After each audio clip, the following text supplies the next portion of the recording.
Time to buy a 10-pack so we can finally build Manadium. I'm missing 21 URs. Here we go. Oh.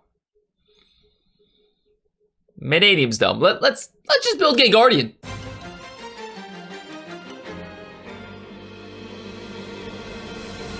How's it going, important people? If you are like me and you can't afford all these crazy new decks like Manadium and whatnot, then don't worry. Your boy King Matty has got your back. I have a very fun, very cheap deck, and it is none other than the newly supported Gate Guardian. This deck is so much fun. Thank you, Konami, for giving us a retrained archetype of this. I really enjoy it. I took this deck to the Duelist level max in the recent Duelist Cup. I've tinkered with so many different things, guys. Believe me, I've tried a lot with this deck. I've put DPE in, I've taken it out, I've played these at 3, I've done so many things. I played the branded version. There's a lot of different things you could do, like branded or punk, but I like this one the most because 1, it's cheap, and 2, it doesn't take away from the nostalgia of playing Gate Guardian. So I'm gonna highlight a couple things here. You don't have to play a Hero Lives. It does give a little bit more consistency, being able to special summon Prisma, but a lot of people will play 2 Prisma and 3 Hero Lives. I play 2 to 1. I also play Magician Souls at 2 with 1 IOC. That is something that helps with the draw power more than anything. It also lets you send Kazijin, because this is a spellcaster, to the graveyard. But back to this, you don't have to play this. You could just play 3 Fusion deployments. I know Fusion deployment is pretty easily available because it's in a structure deck, so that might be a little bit more viable for you. But in Archetype, you only have to craft these 2 URs, and realistically, you can get away with just playing 1. So this is a very cheap deck. Literally just 1 in Archetype UR. Tons of fun. You guys are going to see how the deck works. If you have any questions about the deck or any of the replays, be sure to ask them below. I always respond to you guys' comments, so I look forward to hearing what you guys have to say. Also, I would love to know what new archetypes you wish Konami would retrain. So for me personally, I wish that they would give Guardian Iatos some new support. That was such a cool archetype in the original anime. I would love to see Raphael's Monsters get a retrained variant. Guys, thank you guys for all the support. I really appreciate it. If you enjoy the video, smash the like button. Be sure to do that. And also, if you're not subbed to the channel, I would really appreciate it if you drop a sub. Thank you guys so much. Let's get into these replays. Let's show you guys how to gatekeep the meta. All right, Habibis, we're going to show this replay first because it is gonna highlight the key plays that we make with this deck. Of course, Max C, best card in the game. We're gonna punch it right off the bat, and we are going up against a racist rescue ace. We need to show them that racism is not meant for this game of Yu-Gi-Oh! Gate Guardian best deck. Here we go. Okay, we get a +1 off of our Maxi. So now what we're going to do is we're going to start off with IOC. That is the card that if anything is going to be Ash Blossomed, I want it to be IOC. Okay, I'm going to activate my Shadow Ghoul of the Labyrinth to add my Field Spell. Field Spell is the best card in the deck. We're going to play Chicken Game. I'm going to activate Magician Souls, sending my Kazijin to draw 1 card. I'm sorry. Sending my Kazijin and then drawing 1 card off of Chicken Game. And then I'm going to activate my Labyrinth Wall of Shadow, and I'm going to play Suijin in my Spell and Trap card zone. We're going to play Fusion Deployment to summon Song of the Thunder, and now they're going to start activating the Rescue Ace effects. I'm going to chain my other Maxi, because why not? I'm going for the OTK. I want as many draws as possible. They're going to chain IP, and they're going to play Extinguish. Extinguish is going to destroy my Song of the Thunder. They're going to go into Nightmare Unicorn, okay? They're going to destroy my Song of the Thunder. They're not going to activate Unicorn's effect. They're going to use Airlifter here to search, but it's not going to matter. We're going to draw Rhoda. Rhoda is huge. This is the key component of the deck.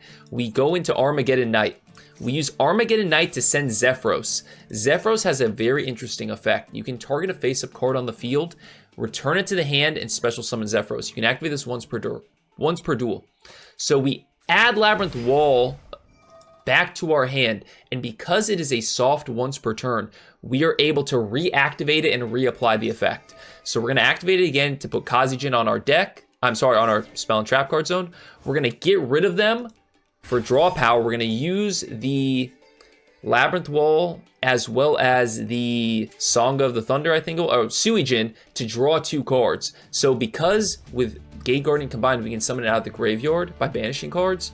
We can get rid of the things in our spell and trap cards using Magician Souls for free draws. So that is awesome. We're going to activate our other Labyrinth Wall Shadow to place Song of the Thunder back. Now we're going to go into our Thunder and Wind. We're going to get Ryoku Guardian. We're going to pop their racist card here, and then we're going to play Ryoku Guardian. Half their life points, go for an easy OTK. GG. See what we did there with Armageddon Knight, though. Armageddon Knight and Zephyros, huge plays for this deck. All right, so one or two things to highlight with this particular replay, okay? So what we do here is we kind of pop off, and I'll show you why. We open A Hero Lives, and we're able to use Prisma's effect to dump Suijin. So now we have essentially 2 copies of Suijin, one in the grave, one on the field. We'll go Magician Souls to dump Kazijin, and we'll activate our Labyrinth Wall. Send Song of the Thunder using Magician Souls effect, and we get Rhoda. So Rhoda, big card, obviously Armageddon Knight. You guys know what we do here. Armageddon Knight to dump Zephyros. We're going to use Zephyros' effect to put this back, summon Zephyros. Then we're going to link into Cross Sheep. So now with Cross Sheep linked, I'm going to summon out my combined, and I'm going to put it facing my Cross Sheep, and I'm going to bring back Armageddon Knight, not a once per turn, and we're going to send Destrudo to the graveyard. I'm going to activate my Labyrinth Wall again to put Kazijin face up on my spell and trap card zone, and I'm going to use the Suijin, that is Prisma, to go into my Wind and Water. I'll use Destrudo's effect here to summon another monster. So now I have a 4 Negate Appaloosa. I have an Ash Blossom in hand. I have 2 negates with my spell and trap, and I have a non-targeting negate 3 times. So if you add all that up, you're talking 5, 9, 10 negates. A potential of 10 negates here. That is pretty crazy. On top of that, you have a essential floodgate where level 5 or higher monsters can't attack the turn they're summoned. And we don't have Shadow Ghoul. But if we had Shadow Ghoul, that'd be another thing too. So here they instantly get rid of 4 of our negates, unfortunately, using the Cyber Dragon mechanic here. They then play Harpy's Feather Duster, trying to bait out my Wind and Water. I do not fall for it. They're playing Sky Strikers, and just to reiterate, they were able to get rid of my my Appaloosa by using Cyber Dragon here, and then going into Chimera Tech Mega Fleet. Mega Fleet uses a monster in the extra monster zone, so feels bad, but oh well. I'm going to negate this. I see they have 3 cards left in their hand, so I feel comfortable negating this. So then they're going to activate now Cyber Repair Plant. We're going to ash that, and they're going to scoop it up. So we still had another negate with our Water and Wind. So even though they got rid of Appaloosa, we still popped off. All right, so here we're going to see what happens when we draw both Fenrir and A Hero Lives. We're going to max see them. They're not going to take the challenge. I'm going to choose to go Fenrir here. The reason I go Fenrir is because I like to use the Fenrir that I add as a bridge to Small World. They're going to max see me as well. And this is going to allow me to add my Shadow Ghoul. Shadow Ghoul, of course, lets me get the Field Spell, which the Field Spell is the most important card in the deck. You're going to hear me say that over and over and over again. Field Spell is so important. We're going to add Suijin, attack. They're going to reveal that they're playing Marine Cess. I'm going to end my turn. So I'm going to fast forward through most of their turn. They're about to imperm my Fenrir. I'm going to make a bozo play. I'll see you guys when I'm being a bonehead.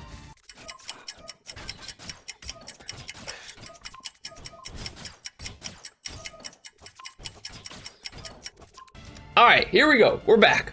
So what happens here is I don't read that this field spell makes their extra monster zone monster unaffected. So I try to use the Shadow Ghoul effect in the graveyard to destroy it at the start of the damage step. That was a dumb play. But here we go. We are going to add Kazijin, and before I go into Wind and Water, I'm going to summon out Prisma with that Hero Lives from last turn. We're going to activate double attack to pop the field spell, but I now have read the cards. I know what they do. I did the unthinkable. I read in Yu-Gi-Oh! Crazy. This card, when a spell or trap is activated, you can, once per turn, summon one of your equipped link spell monsters and negate it. I jebaited them here because I wanted that to get negated. I go Ryoku Guardian, and then I'm going to activate my other Labyrinth Wall. I'm going to use this time to activate Prisma's effect to send Kazijin to the graveyard, and then I'm going to use my Shadow Wall field spell to put Song of the Thunder. I'll use Song of the Thunder to go into my Gate Guardian of Thunder and Wind. I'm going to add my other Labyrinth Wall card And then I'm going to use both my Ryoku Guardian as well as the effect of my double attack in the graveyard to add back my Suijin and my Kazijin. I'm going to use my last Labyrinth Wall here. Remember, this is not a once per turn. I'm sorry, this is a soft once per turn. We are going to summon out Gate Guardian combined, and we are going to attack over their big monster, and then we're going to finish it off with Gate Guardian combined. So here we had Wind and Water, Thunder and Wind, and combined to finish off the duel. Alright, so this is going to be the last replay. It is actually a pretty funny one, to be honest with you. I guess this guy really wanted to play Gate Guardian because he just kept taking my monsters, but who knows? You guys are going to know what I mean in just a second. So we had Prisma, our one copy of Prisma, and our two copies of Hero Lives. We had one of them in hand. So we got rid of that. A Hero Lives for draw fodder for Magician's Souls. So that is what you do in that situation. So you are not sitting on an empty, useless card. We went into Gate Guardian of Thunder and Wind so that we can pull out this double attack, but unfortunately they super poly me into Dragostapelia. So I'm like, okay, but the good thing is, remember, these cards float. So because they float, we're able to go into Wind and Water as well as Kazijin. They're going to activate Thrust. I am going to negate it. They're going to chain Dragostapelia. I'm going to chain my double attack here. So remember, Dragostapelia's effect only resolves if it's on the field, or the effect to negate is only active if it's on the field. So we get rid of Dragostapelia, we negate the Thrust, okay? They go Fallen of Albaz to take my monster again. To summon Mirror Jade. Once again, we float into Suijin here. They're going to banish it using Mirror Jade's effect, and they're going to go Brandon and White to summon out another Dragostapelia. So what they're going to do here is, they're going to attack, and we're going to activate Shadow Ghoul of the Labyrinth.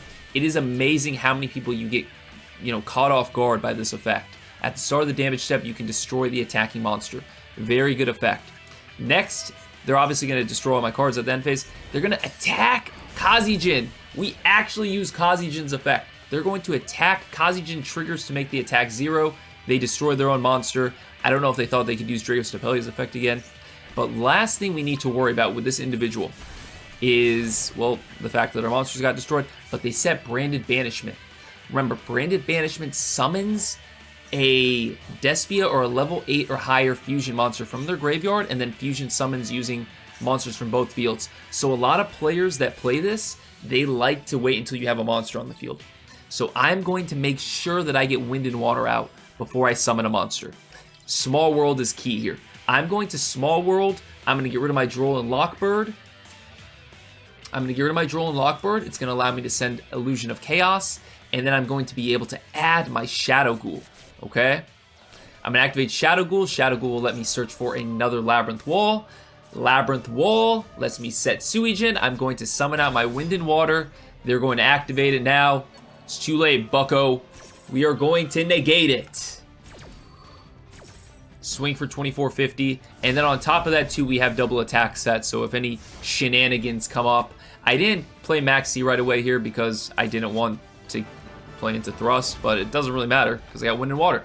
So that is how you handle those types of players that try to steal your monsters. Guys, I hope this video was helpful. I hope you enjoyed it. This was a lot of fun to play. Let me know in the comments below what you guys think of the video. If you enjoy videos of us cooking, you're not going to want to miss this video here where we play the new Hungry Burger deck and straight up cook the meta. Peace and love, Habibis.